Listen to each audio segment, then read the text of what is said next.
Well, we have 2 dogs and 0 Instagram accounts. Well, you're slacking. I know. But now I can see. Yeah. It's there seems to be a lot of people that do that, and then they have this whole personality that gets created about their pet, and then they just create an account out of it, and then just getting dog hair off. Yeah. Sounds like a plan. Yeah, there you go. Yeah. You've got just content sitting right there. Everybody's spare time that they have. That's our plan B. Yeah, exactly. Yeah. Good luck. Senior needs a puppy, right?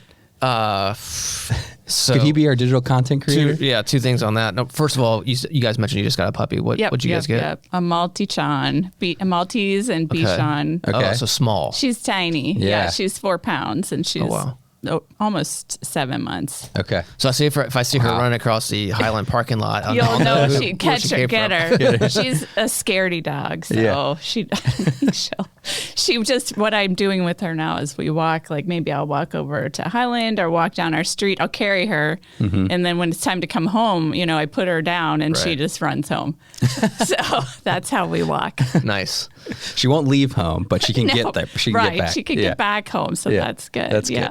Yeah. You mentioned my dad. He is classic. I don't want any dogs. We grew up with dogs. Like, he doesn't want any more dogs, blah, blah, blah. But then when he sees one, it's like, oh, hey, buddy. And he gets all together. So we're getting ready to start a house project after we do the office move. Like, it's all great timing. I don't know stack it all up. We were thinking. But as part of that, there's going to be a certain portion of time where we have to be out of our house. So we're just going to move over to my parents' Moving place. back in with your parents. And, at first, my mom was like, oh, yeah, that's no problem. And then she's like, oh, shit, you guys have 2 dogs. I'm like, where are they going? Your house? And my dad was like, I don't know about that. Yeah. So we'll see how that goes. He'll love it. It's a term limit. Yeah, exactly. 100%. So here's it's like a rent-a-puppy. Yeah. Here's what's going to happen. We're going to be there. The first few days, he's going to like it. And then about a week or 2 in, he's like, hey, Sue, when did we say we're going to Florida? Yeah. How about tomorrow? How about we just leave now? Yeah. I just keep telling him he should, Let's first day they show up, they should go to Humane Shelter and bring a puppy for him. And say, I bring like 3 puppies and just like, oh yeah, hey, we thought, it's a thank you for letting us stay here. We got you guys some puppies. I did start messing with them that we were getting another one. And so we'd be over there with, the 2 adult dogs and a puppy. And my mom was like, no puppies. You are out of your minds to get a 3rd dog, let alone a puppy. But yeah, we're good. That would be funny if we all showed up with a puppy in our hand. Yeah. Oh my God, my dad would crap. It'd be worth it. That's how you launch the Instagram account. Right. That's right. There you go. That's the start. Yeah.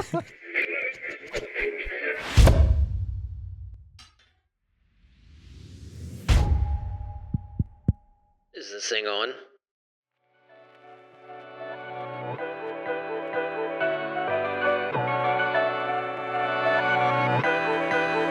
Hey guys, welcome back to another episode of the Summits Podcast. Thank you all for joining us from wherever you get your podcast, or if you're joining us on the Heroes Foundation YouTube channel, thank you for doing so.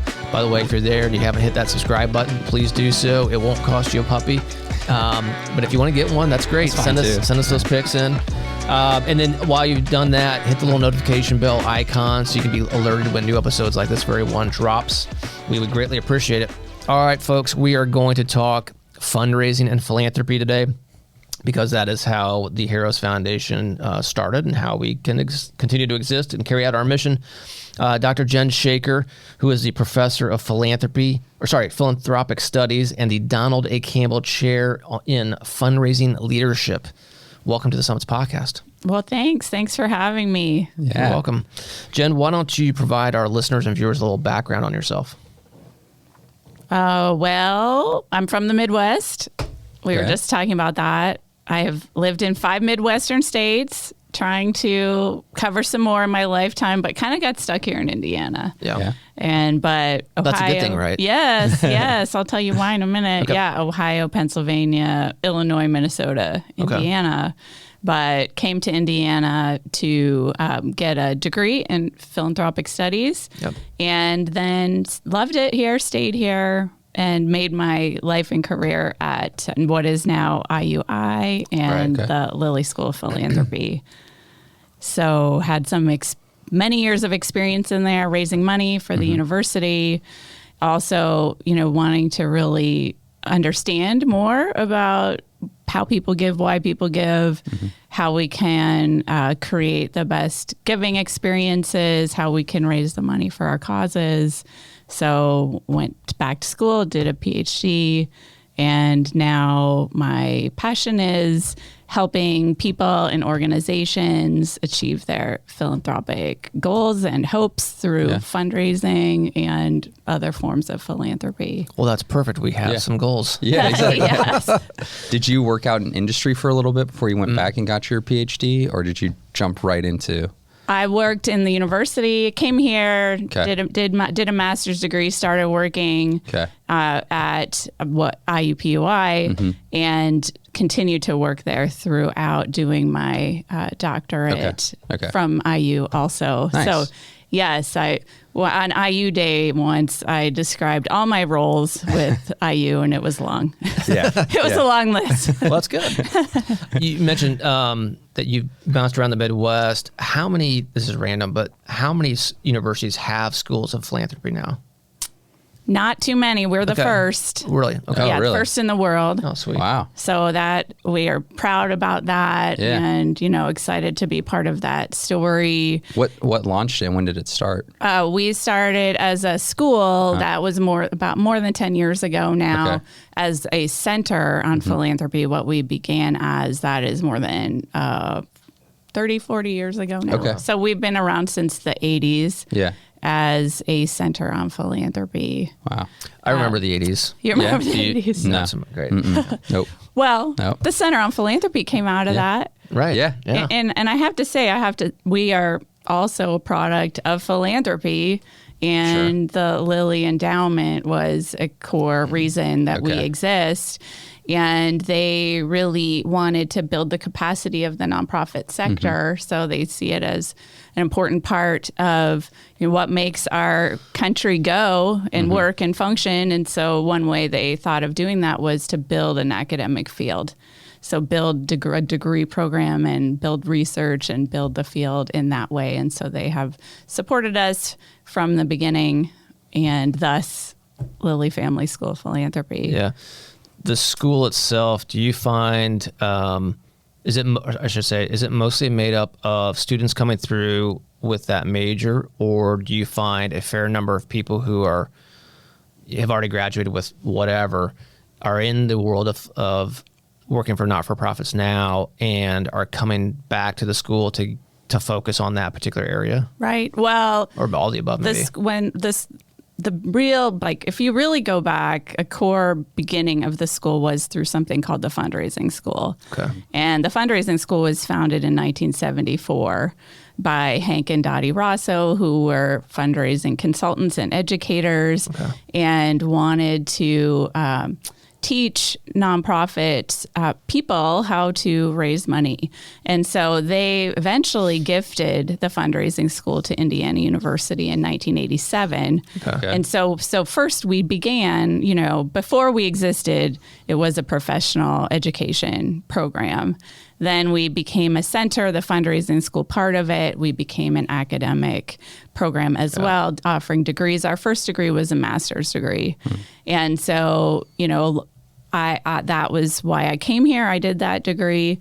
And most of the people doing that degree were people who were in the field or had that experience. There were some people like me who came right out of undergraduate and knew this is the direction I wanted to go in my life. Sure. So, so it's a mix. So the fundraising school continues, teach professional development courses, hundreds of them to thousands of people a year. We also now have, in addition to the master's, we have a PhD, a bachelor's, and a professional doctorate program. Okay. And so it's, we have many people coming to us with experience out of the field, but it's also wonderful that in our undergrad program, we do have people coming right out of high school or soon afterward who know this is where they want to go in their life. And so that's pretty exciting. And I get the privilege of teaching a lot of those undergraduates and being part of their philanthropy story that's really starting at the beginning and has been fostered in high school and through their through their churches and through their communities and through Riley, right? Dance Marathon. A lot of them come through that, but who find us early, as well as people who find us throughout their careers and lives. Do you guys still offer like I'll call it executive classes, if you will, like not full-fledged? I want to get a degree, but I already work for a not-for-profit, but I'd like to get more education. So you offer? Yeah, absolutely. Okay. And in fact, I'm teaching Monday through Wednesday this coming week, our leadership course. Okay. And I was just looking before I came at the group that's in the course this time, and it is an amazing group of nonprofit leaders, people in leadership roles already, there's a president of a college, there's heads of nonprofits, there's also younger professionals who aspire to more leadership in this class. And so we're teaching those types of courses all the time in person. This one's in person in Indianapolis, but we teach them in other cities around the country, also online. And so those are, we have a couple of certificates, one in fundraising management, one in fundraising leadership. We're launching some other ones this fall, some things around planned giving and other things like that. So we're very active in that space. Okay. That leadership one, how long does that typically last? Yeah, so that's 3 days. Just 3 days? 3 days, all day. And in this cohort, there's 30 students coming, and we pride ourselves on providing a mix of research-based insights and also interaction and best practices from the field. And so it's amazing to see the groups that come to us and the learning that happens in the room. I mean, I think of myself as just a facilitator, and there's so much amazing experience that comes in the room, and so much that all the students learn from each other. And I say students, these are professionals with many years of experience who are, coming to us to build their knowledge on lots of levels. And we just are really privileged and grateful that they choose us for that. And I learn every time. So I'm excited to see what happens. Yeah, I like that. I'll have to look into that. Yeah. How many students are typically enrolled in a year? And then what's the breakdown between Indiana or local students versus people that are coming in from out of state or overseas? Yeah. So now in the professional education or the academic professional? I'd say academic. So in the academic, our master's degree is our largest program, our first in our largest program, and we usually have about over 100 students in that. Many of those students now are online and studying from around the country and beyond to do that degree with us. And then that has changed, that shifted during COVID, right? And so, but we have a very nice in-person cohort too. And they are coming from around the country and around the world. The in-person students, it is amazing where they are coming from around the globe. And that's the same with our Ph.D. program, which is just a small group of students admitted every year. But many of them are international. Cool. And then our new degree, which is our professional doctorate in philanthropic studies. So that is for already people established in their roles in organizations, and that is fully online also. And so people in that program are also around the world doing that program, and that's amazing. We just launched our second year of that, our second cohort. And I'm just in awe of those students again. And then our undergrad BA, mostly they're from Indiana, coming to us, and like a lot of our campus Hoosiers coming to us, wanting to stay in the state and make contributions to the state even after they finish. So that's good. So it's quite the mix. Yeah, it's never boring. Yeah, there's always, people's stories are the best, better than fiction, people's own stories. And there's always an amazing books story based on those alone in the School of Philanthropy about what brought them to us, because everybody is coming to us with a cause, with a passion, with a desire to do good. And so following that journey and helping them along the way is just, the best job. Yeah. This is probably a broad question, but on the online portion that you have a fair amount of international folks. Yeah. Without going into great detail, because that could probably be an episode on its own, but like, do you see a lot of trends, like whether you're fundraising in Australia or Japan or somewhere in Europe or North America, is there a lot of trends? Like, I mean, the human spirit is very similar regardless of nationality, or is there a lot of difference in how they go about fundraising? Some cultures are either, just have a different mindset. Yeah. It's probably maybe a mix of both, but. Yeah, well, we in the School of Philanthropy, we are studying philanthropy around the world. And my good friend, Dr. Pamela Weepking, who is also in an endowed chair that focuses on giving around the world, they have made the term generosity behavior. And so we really think of the ways people are philanthropic under a big umbrella. And the word philanthropy, it doesn't roll off the tongue and it doesn't resonate with everybody. So trying to really think about other ways of framing these things we do to help other people and help the world. And so, when it comes to fundraising, it's in a very different place in countries around the world. And some other scholars, Beth Breeze and Wendy Scave, made like kind of a description of what fundraising looks like in different countries. And when it comes to fundraising, they determined that the U.S. is the most advanced. It's just most established here, formalized fundraising to nonprofit organizations. It's most established. We have a giant nonprofit sector. We have a long legacy of people giving in this way. We have lots of structures of support. We have education, like what we were talking about.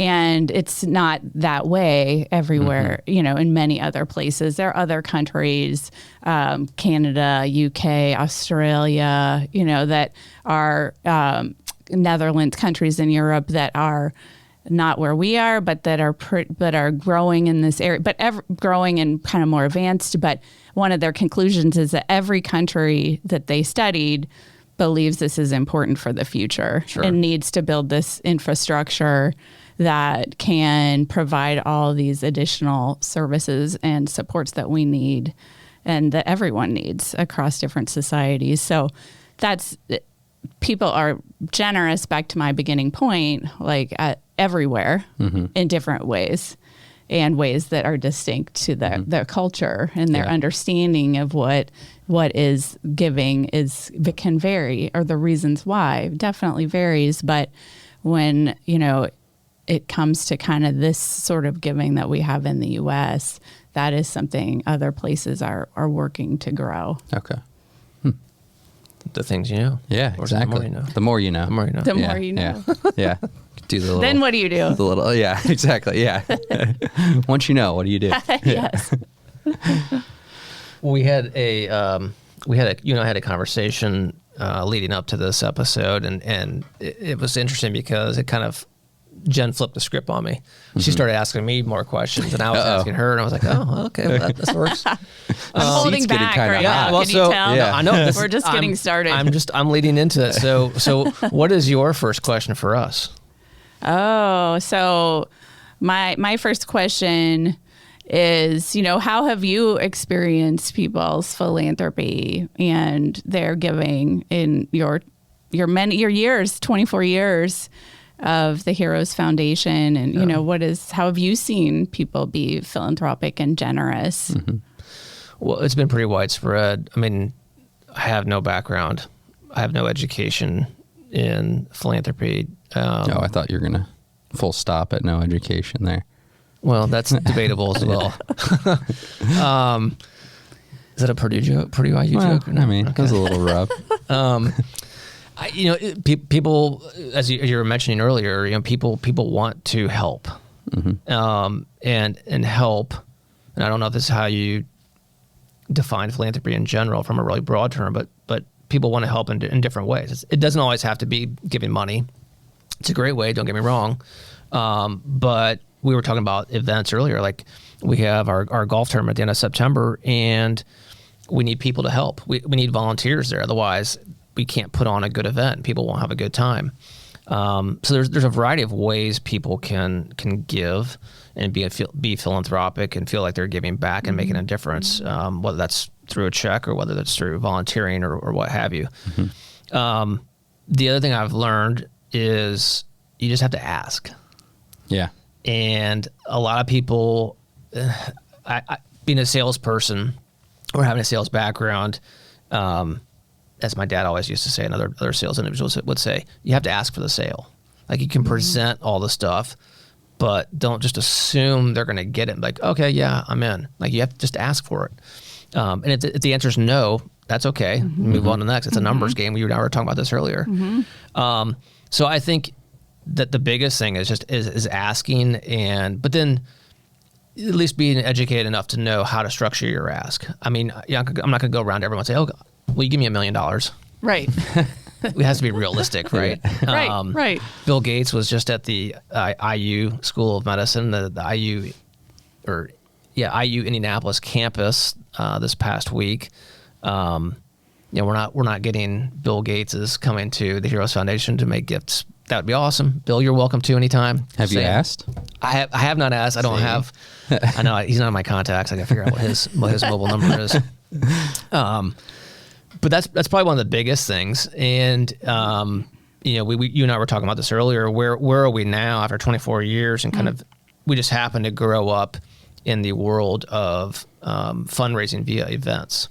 And it's not necessarily wrong, but we also know that as we have made the decision to carry this thing forward, to get beyond the core group of us that started this 24 years ago, and we want this thing to be in existence 24 years from now, whether we're still here or not, we need to diversify. First of all, we need to create structure. So that's hiring staff, because it takes money to make money, and we've got to invest in ourselves just like a business does. And two, we want to diversify our revenue streams, to put it in business terms. I mean, yes, event fundraising will still be a big part of that, but there are a whole host of other philanthropic revenue streams out there that we're not really tapping. And it's getting the people in place to help put the structure in place to then be able to go after some of those. And some of those streams may not make sense for us, but certainly others do that we're just not tapping. And so those are important. And I think you asked me a question right before we started, which was, what am I most proud about, both in general as well as short term? And in general, the fact that we're still here, I think that's pretty cool. Because I mean, let's face it, when we started this, we were 26 years old, and you'll appreciate this because all three of us happen to be Highland members. And the very first one was the first gala, and I put it in air quotes because it wasn't really a gala, was at Highland. It was originally going to be at my parents' house, and then all of a sudden the guest list became like 300 something. My mom was like, you're not having that here. So we moved to Highland, and it was like what you would expect, a bunch of mid 20 somethings, and then in like our parents group. So it was great. None of us knew what the hell we were doing. I mean, some people were involved with dance marathon at IU and what other things, but like that's all we knew. We didn't know what the heck we were doing. But it was fun. So it's basically like a nice kegger. And then the parents, 11 o'clock, 11:30, midnight came around. All the parents were like, okay, we're out. They left. We got to go. We kept going. And our original goal was to raise $10,000. And it was like 3-ish in the morning. We were still at Highland. There's, 12 or 15 of us, just a core group. I was maybe a month out of chemo. So I think I had my first, beer or two that night in 8 months or 9 months. And we were sitting on the floor, and a buddy of mine who was kind of acting as accountant said, I think we raised almost $45,000. I go, dude, you can't see straight right now. Let's come back tomorrow to clean up and we'll talk about this. And sure enough, the next day we came back and we were kind of run through things. We're like, wow, it's like $43,500. Like, wow. And we didn't know what the hell we were doing. So it was that moment when we said, and I think it was Heather O'Brien, it was Heather Countryman at the time, but Heather O'Brien today mentioned, we got to keep this thing rolling. And we're like, okay, yeah, let's do it. So I'm most proud because we're still here. That was not part of the plan. Had no idea this would evolve. And then Daniel being a current board member, I think he's been around the last few years to see this firsthand, is the collective decision not just from Cindy and I, but the board as a whole, to say, hey, the vision is 24 years from now, we want this thing to still be trucking. And whether Cindy or I are around or not, doesn't matter. What do we need to do? What do we need to put in place today to make that a reality? Because the reality is, whether we like it or not, cancer will still be here 24 years from now. In what form, and how well have we advanced the fight against it remains to be seen. Hopefully we've made a lot of progress, but people still get diagnosed with cancer.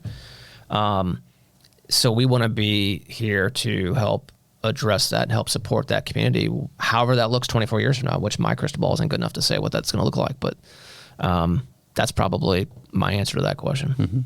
Wow. And that's a good answer. So many things in there I want to respond to. One is research says 90% of people give after their gifts from 90% of people follow an ask, a request, an invitation to give. So, no matter how much we care about something, most of us don't, kind of randomly wake up in the middle of the night, dash to our computer and just make a contribution. And even if we do, maybe it's because someone talked to us that day about an organization or their story, or maybe we saw an advertisement, or maybe we, so we are prompted to make these contributions, and something helps it to come out and to happen. And so, we have to get over that hump, that bump, that anxiety of inviting somebody to be part of a cause. And that's how we talk about it in the fundraising school. We're inviting people to join us in something important and something that matters. And that's actually something to be proud of, because that was creating important things in the world, And so I think you're right, in inviting people to be part of our organizations, our causes in various ways. And thinking about the ways people can be involved, this School of Philanthropy put out a nice study, just like a couple of years ago now, maybe. It's called What Americans Think About Philanthropy. And so just talking to people, what is philanthropy to you? What do you think of it as? And coming kind of out of that report, the report talks about philanthropy as kind of simply as time, treasure, testimony, ties, and now I'm missing talent, So the idea that we can give money, we can volunteer, we can tell our story. So that's included in that, how that report was thinking about philanthropy, testimony, telling our story, which I've heard people doing on the Summits podcast, telling their cancer story and their family's story and that kind of thing. That's a piece of it as well. Sharing our networks. And that's one that you talked about quite a bit. And that's what really made this organization possible from the beginning. And, advocating, spreading the word, all those things, those are all forms of philanthropy, giving our time, volunteering at the events, using our specialized skills that we might have on behalf of a nonprofit organization. And so having ways that people can interface with your organization is really important. And that variety is important as well in terms of, building their connection and their affiliation. And, it started on sitting in a circle on the floor. 3 a.m, who knew? 3 a.m. as a young person, for a lot of people, it's the philanthropy and doing good for others that drives their life. I teach a class on celebrities and philanthropy and gotten to talk to some celebrities and just well-known people. And a lot of people say things like, well, that's my day job. That's just this other thing, that's my day job. Yeah, I know it's great, all that. But what feeds me is these other things that I'm able to do because of my day job. Yeah. And so I think that's, that speaks a lot to why people give and volunteer and serve and why they do it over and over again. It has a deep place in our psyche, and and that keeps us going back to do it more. It makes us feel good. Yeah, it makes us feel good. And once you have that feeling, you want to replicate it, which is a good thing. Yeah. Some things you get a good feeling from, maybe not so great. True. But this is one where you can, dig in and just keep going. Right. And do amazing things that you probably never thought you would do or would happen when you started out on this journey. Right. You asked earlier, what was the question? Something that, the answer ended up being like some of the things we're working on now, but had to do with really me kind of breaking it down. This is again the non-academic answer, but it's a numbers game. Both numbers in terms of numbers of donations, but really it's getting out to hit the numbers of people. And one thing we always talk about, people have heard this 100 times, that I feel like in Indiana, it's 2 ways back to Kevin Bacon instead of 7, because the three of us, so you two have not met before this morning. But I would bet $100 that if you two start chatting about your different networks, all of a sudden you're going to find connections that are only separated by like maybe one person. It's crazy how that works. So for us, it's okay. You're familiar with Heroes. You're now familiar with Heroes. Who else do you know that's kind of start to get into that family? And then of those, 10 people that get introduced to it, maybe 2 or 3 really find that connection and stick. And all of a sudden now we have 2 or 3 more either donors or volunteers or whatever. It's amazing how it worked out. And then we were talking just before this about moving offices and whatnot. So Accessa, my day job that pays the bills, is moving, and then that somehow flowed into Heroes is going to need to find a new office. And then sure enough, Hendricks Commercial Properties, who are while they're based out of Wisconsin, have a big presence here in Indy because they did Ironworks and Bottle Works and now did the Circle Center Mall. They had open space, and like they have been great to work with. Now, I realize we're like down here on their list of priorities right now, especially with the Circle Center project getting ready to start up. But like, they've been great. That's you could argue, is that treasure, is that talent? It's maybe kind of a mix of both. But like, for them to say, oh yeah, we have this space in the building that Accessa is in, so that way, because we have some shared resources, we're not utilizing it. Why don't you guys take that space? They're like, okay, that sounds great. What's the rent? No, we'll do a trade out. We'll work on that. Like, it's like awesome. Just how you stumble into that, and then you come across, even for-profit companies, but that they have a heart. They want to improve the community that they're in. That's massive. Well, there are people, in those companies, right? And as I really believe in the goodness of people. And that when they can, in almost all cases, people do want to help. And so it's nice that, our companies, there is more space for them to do that these days. And, and everybody can always do more. So I won't say that everybody's doing everything they can do all the time. But, I do think that we generally kind of look at companies and expect them also to do some of that. And that has evolved over time.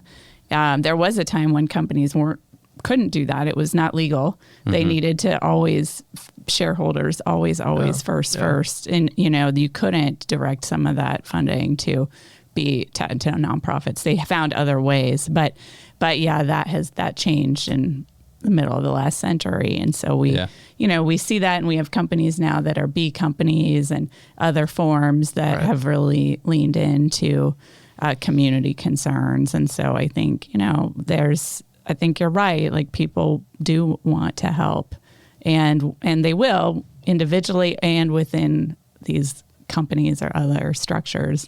Right. As part of that question, when you asked earlier, what, from a short-term standpoint, what are we proud of? But then I think you asked, what's our biggest challenge right now? And I think it's the same answer in a way, in that when we made the decision that we want to continue to be here 24 years from now, the big challenge is, okay, how do we do that? And what is the structure we need to put in place so that it's less reliant on those that founded it, and now it has its own legs. So we're kind of putting that structure in place, and then also figuring out, okay, with that structure, those people that are coming in with certainly a greater knowledge base than I had, are looking at it. It's okay. Right now, like any business, there's multiple revenue streams, revenue stream opportunities out there, but we're only tapping one or two when there might be 4 or 5 others that are applicable to us. So we need to start putting things in place to go after those, because that's what's going to better allow us to make it the next 24 years. So I think that's our biggest challenge right now, is just getting some of that structure in place that maybe wasn't there, and then figuring out how do we go after some of cast a wider net, if you will, I guess. Yeah. Yeah. And I think that makes a lot of sense. You have gotten really far with the energy and passion and commitment, and that emanating from you, the founders, and then through the board and through your circles. But there kind of comes a time in an organizational life where you do have to kind of think about, what happens. What now? Okay, you made the decision. We're here to stay. What do we need to do? We need to move things out of my brain or my notebook and move it into these systems and structures. Yeah. And so I think you're maturing as an organization in your life cycle. And yeah, so founder, you're trying I was heading him up, because he was like, you mature? Yes. Yeah. He's been maturing for a while. Yeah. You've been witnessing it. Yeah. It's a process. It's a process. Yeah, but and so that's what you have to do, and it's good you're doing that now. Right. And not, I've heard other stories where it's really it's prying the information out of the founder's brain is a challenge. Right. And your level of investment and commitment is what has made the organization go, but it won't make it go forever. Yeah. Right. Yeah. I'm not Yoda. I'm not living to 700 and whatever. No. So, actively thinking about, what do we need to do? Yeah. Who do we need to have on our team? How do we move towards a more professionalized organization? Right. Yeah, for me, one other struggle is going to be, I'm curious to hear what your thoughts are on this. Is I think one benefit to us is that we are small and nimble and still pretty entrepreneurial. And if we see an opportunity and we study it, I'm like, hey, let's try this out. We know it may work, it may not. We try to do our best to make an educated guess, but then know that we've tried new things. Not all of them worked, and so we pivot and then go a different direction. Whereas some of I'm not saying I'm anti big, large national orgs, but some of the big, the larger companies, whether it be nonprofit or for-profit, they just move more slowly and more established and whatever. And I think in some respects, I have seen people who kind of like that startup-ish environment mentality that we're in. I've also seen it not work in our favor, because they look at us and say, oh, well, I'd rather give to the American Cancer Society, who's been around and is huge, versus you guys, because you're just small. So I think for us, that's been a challenge as well, is trying to figure out how do we sell ourselves to maybe a little bit older, more mature donor who doesn't know much about us and might be more concerned with whether we're really accomplishing what we're setting out to do.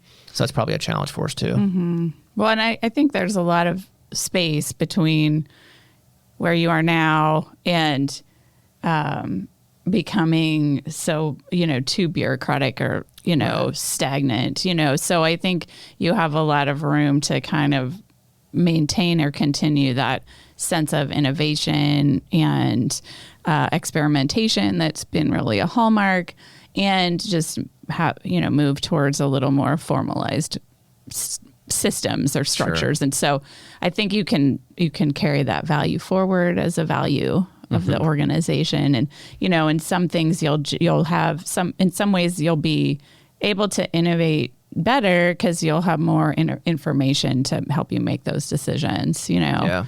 I use our research piece as a good example, because we started out wanting to fund some support programs that back 24 years ago were not part of a stable piece of cancer centers. Today, it's commonplace. Whether you're at the IU Simon Cancer Center or a smaller urban or a rural cancer center, they all have some form of a support program now, which is great. Yes. The prevention piece was just kind of common sense. Like, how do we go out and just continue to educate the public? Like, don't smoke, put on sunscreen, things like that. It was the research piece that we got to.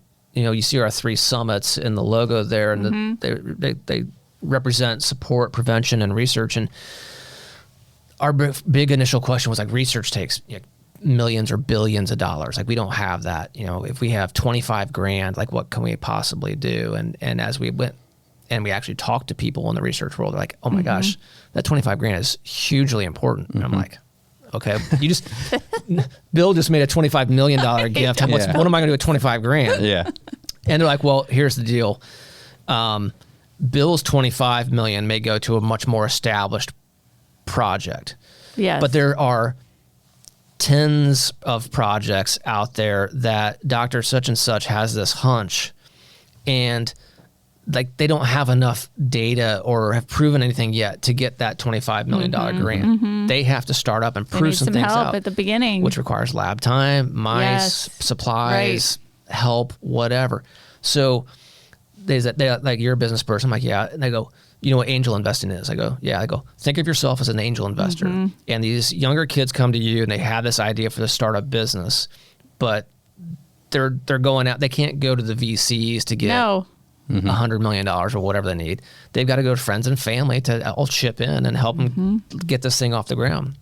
That's what our research dollars are doing. And it's been interesting seeing telling that story to people and be like, oh, I get that. That's cool. Yep. Like, it's exciting.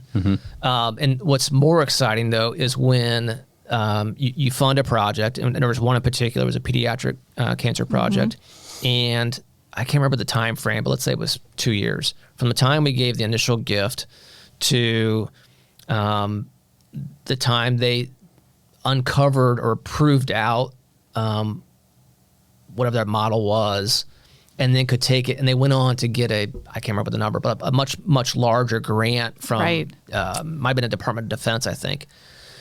But it was like, you're like a proud parent, like, oh my God, we helped them get to that. That's awesome. And I'll never forget the researcher who unfortunately has passed away, but several of us from the board went in because we wanted to see see what happens in that environment, whatever. And, of course, he was talking all this stuff that was just flying over our heads, but he's like, let me just show you. We're like, okay. So he takes us over this, large computer screen and essentially says, okay, these are cancer cells. And now I'm going to insert the combination therapy that we came up with. And literally it was like a video game. You could see the cancer cells like exploding and dying. I'm like, it's like an old school asteroid. It's like Atari 2600. You don't know what that is? I do. Okay. Yeah. Game, but like you could see like the regular John and Jane Does, and they were like, oh, I get it now. That's awesome. Yeah. How do we help support more of that? Yep. That's cool. So I think for us, it's still as usual, we were talking about having that kind of mentality of a startup mode, but maybe a little bit more mature than where we were 24 years ago as 26-year-olds. Yeah. Well, I think that's an exciting place to be. And how you navigate those choices to continue the organization and keep those values that are there now will set you apart and, gives you your niche as an organization in this big space with this big need and big disease that touches everyone. Yeah.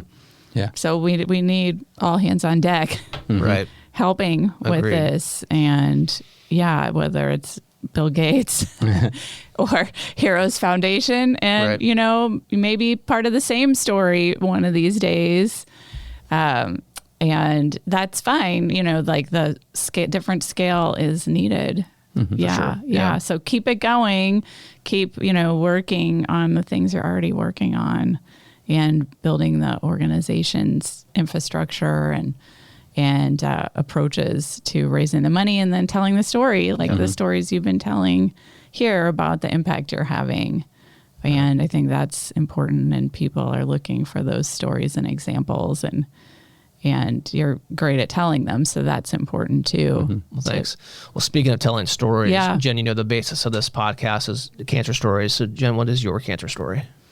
Well, I was thinking about what the fact that cancer is really everybody's story. Now, some people, it is their story, and they went through it, and their family was there, and their friends, and you had all the experiences. But I think for all of us, it's our shared story, because there are so many people that are affected by cancer. I just I'm making a list as we were thinking about that. I was making a list of all the people in my life who have been affected by cancer in different ways, and different types of cancer, from breast cancer to skin cancer to lung cancer to bladder cancer to lymphoma to brain cancer.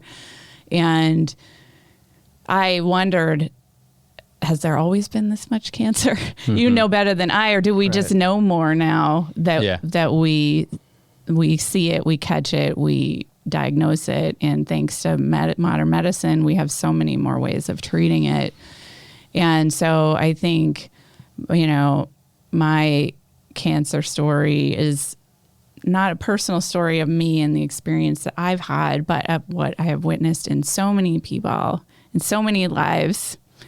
And I just am so glad that there are organizations like the Heroes Foundation that are approaching the disease from all these different perspectives and trying to find cures, but also support families and individuals as they're going through, and prevention. I mean, I've heard that so much. We are so focused often on cures and what's happening afterward, that there's a lot that can be done in the prevention space. And there's more research all the time that is helping us to know these many factors that contribute. And so I just am grateful that we, have nonprofit organizations like yours who are approaching this problem in the many ways that it requires. And grateful for the progress that has been made in what in the past would have been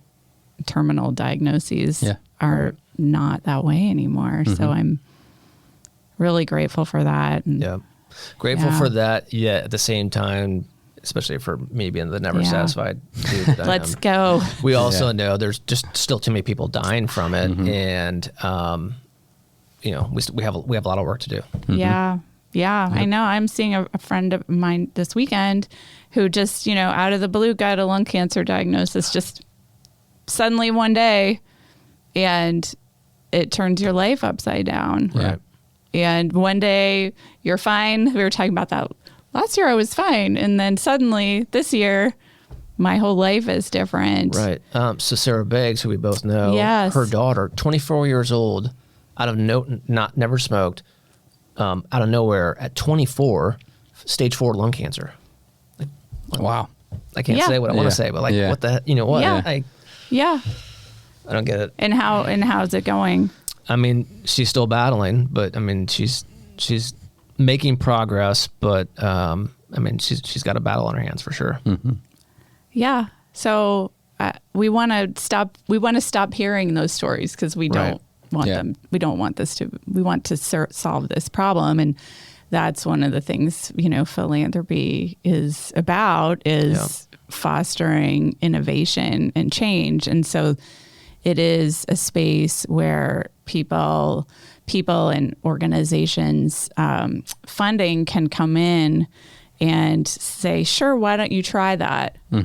You're not ready for the big government grant yet, but that's okay. And you know what? If you try it and it doesn't work, at least we've tried it and we know, and we'll do the next thing. Right. Yeah. And so that's one of the roles that philanthropy can serve for us, is to kind of go into that space. I think in addition to that, one thing I've always asked, and I've asked this to doctors, so I'm like, hey, I'm not a physician. I've never done any research. So if this is a dumb statement, just let me know. But if they do something and it proved that it didn't work, somehow put that out there so others around the country, around the world, aren't wasting resources, whether it be time, lab, money, what have you, trying to invent the same wheel that we already know can't be invented or isn't working. Yeah. But yes, it's important to get that information out there too. I know that's always a little bit easier said than done. Yeah. Yeah. Well, sometimes you have to publish something that says, well, this didn't work, and here's the next step. We hope someone else will take to learn from this experience. Yeah. Well, I do want to say before we go, the leadership course, I want to get some more information on that one. Okay. Look into that. Good. I can think of a few candidates that might benefit from that. Good. Well, yes, wind me up and get me talking about philanthropy and fundraising. We'll talk about that. I'll be glad to keep that conversation going. And, just thank you so much for having me. And I just am excited to see what the next chapter brings, and, how you build on the momentum that you've had already, and just keep working and bringing people together to find a cure. Many cures is what it's requiring. Yeah. Well, thank you. Yeah. Appreciate it. Thanks. Thanks for your time this morning. Yeah. Thanks. And thank all you guys for joining us on this episode of the Summits Podcast. We appreciate you guys joining us. We hope that you all learned something new today. We appreciate you guys. Hit the notification bell icon so you can be alerted when new episodes like this one drop. Again, hit that subscribe button if you haven't already. It's super simple. Don't take a class. You don't have to get a puppy. Just hit it. Outside of that, guys, don't forget, as this basis of this whole conversation, think about who has been affected in your world from cancer, and think about how you can pay that forward in whatever way you can. At the end of the day, don't forget, guys, beat cancer.